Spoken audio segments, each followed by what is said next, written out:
سامعین و ناظرین، انفیکشن کنٹرول سوسائٹی آپ کی بہتر صحت کے لیے اور آپ کو اپنے آپ کو چاق و چوبند رکھنے کے لیے مختلف ویڈیوز کے سلسلے کو جاری کیے ہوئے ہم آپ کو یہ بتا رہے تھے کہ ڈائٹ پلان کے بارے میں کہ سبزیاں اور ترکاریاں خاص طور پہ اور فروٹ جو ہیں وہ وزن کم کرنے میں بہت ہی معاون ثابت ہوتے ہیں، کیونکہ ان میں کیلوریز بھی کم ہوتی ہیں اور ان میں کثیر مقدار میں منرلز ہوتے ہیں، وائٹامنز ہوتے ہیں اور بھوسی بھی ہوتی ہے، اور اس کا چھلکا بھی جو ہوتا ہے وہ بھی پیٹ کو بہتر رکھنے کے لیے، آنتوں کے سسٹم کو بہتر رکھنے کے لیے بہت ہی بہترین ثابت ہوتا ہے۔ غالباً اپنے حجم کے لحاظ سے کوئی اور غذا سبزیوں اور ترکاریوں جیسی نہیں ہوتی ہے جو اس قدر کم کیلوریز رکھتی ہیں اور اس قدر مفید بھی ہوتی ہیں۔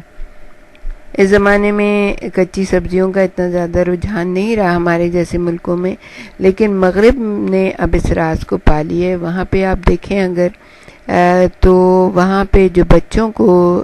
لنچ دیا جاتا ہے اس میں پریفرنس دیتے ہیں کہ ایک فروٹ دیں ان کو، اور کچی سبزیاں جیسے منی کیرٹس ہیں، چھوٹی چھوٹی گاجریں ہوتی ہیں، یا جو ہے آپ کا وہ یعنی کوکمبر ہوتا ہے، کھیرا ہوتا ہے، ککڑی ہوتی ہے، اس قسم کی چیزیں ان کو دی جاتی ہیں جو بچے بڑے آرام سے کھا لیتے ہیں۔ تو ہمارے ہاں یہ ہوتا ہے کہ سب سے پہلے جو ہے نا، اول تو سبزیوں کو چونکہ غریبوں کی غذا سمجھا جاتا ہے، اس لیے ہمارے ہاں اس طرف کوئی دھیان نہیں دیا جاتا۔ آلو کا شمار جو ہے اس زمانے میں ان غذاؤں میں ہوتا ہے جو وزن کم کرنے والے سب سے پہلے چھوڑتے ہیں آلو، حالانکہ ایک ابلے ہوئے چھلکے دار آلو میں صرف 70 کیلوریز ہوتی ہیں۔ اگر اس میں آپ کچھ سیاہ مرچ اور ہلکا سا نمک لگا کر کھا لیں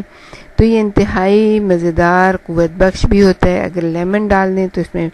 پیٹ کی تسکین بھی ہوتی ہے۔ جب آلو کھائیں تو اسی مقدار میں روٹی کو کم کر دیں،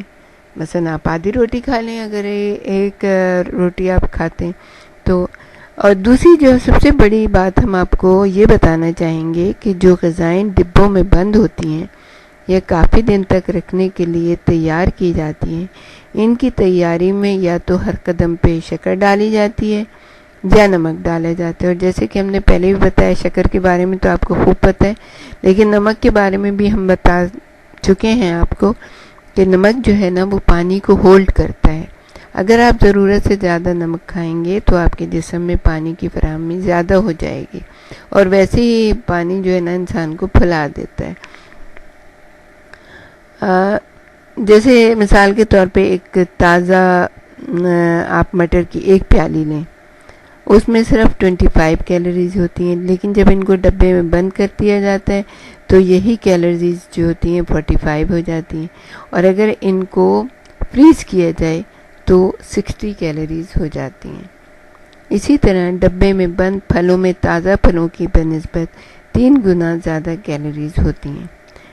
آپ کو ہمارا مشورہ صرف یہ ہے کہ اگر آپ اپنے ٹائم کی بچت کے لیے آپ جاب کریں یا کسی اور طرح سے مصروف ہیں، تو اگر آپ ڈبے کی غذا لینا ہی چاہتی ہیں تو ایسی غذائیں لیں جس میں نہ تو زیادہ شکر ہو اور نہ زیادہ نمک ہو اور نہ زیادہ چربی ہو۔ آپ دیکھیے گا اس کے بعد آپ کی صحت کتنی بہتر رہتی ہے، اور زیادہ پریفرنس دیجیے تازہ سبزیاں کا۔